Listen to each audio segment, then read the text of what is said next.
నమస్తే. ఈ రోజు మనం క్షయవ్యాధి లేదా ట్యూబర్క్యులోసిస్ టీబీ గురించి తెలుసుకుందాం. క్షయవ్యాధి ఒక రకమైన ఇన్ఫెక్షన్. ఇది ముఖ్యంగా ఊపిరితిత్తులలో ఏర్పడుతుంది, కానీ శరీరంలోని ఇతర భాగాలను ప్రభావితం చేయవచ్చు.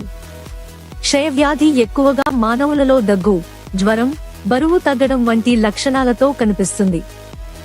ముఖ్యమైన లక్షణాలు ఇవి: దగ్గు 2 వారాల కంటే ఎక్కువ కాలం ఆగకపోవడం, రక్తం కలిసిన దగ్గు రావడం, రాత్రి చెమటలు పడి నిద్రలో అంతరాయం రావడం, ఆకలి తగ్గడం మరియు బరువు తగ్గిపోవడం, అలసట, బలహీనత, శక్తి తక్కువగా ఉండటం, తక్కువ కొంత జ్వరం తరచూ రావడం. ఈ లక్షణాలు ఎవరికి కనిపించినా వెంటనే సమీప ప్రభుత్వ ఆసుపత్రికి వెళ్లి టీబీ పరీక్షలు చేయించుకోవాలి.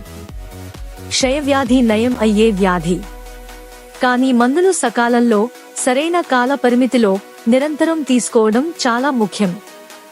మనందరం జాగ్రత్తగా ఉండి టీబీకి సంబంధించిన ఆరోగ్య అవగాహన పెంచుదాం. ముందు నిర్ధారణ, సరైన చికిత్స మరియు ఆరోగ్యకరమైన జీవనశైలి టీబీను నివారించడంలో కీలకం. సంక్షిప్తంగా, క్షయవ్యాధి మర్చిపోవద్దు. లక్షణాలు గుర్తిస్తే వెంటనే డాక్టర్ను కలవండి. మన ఆరోగ్యం మన బాధ్యత. టీబీను గుర్తించండి, నివారించండి.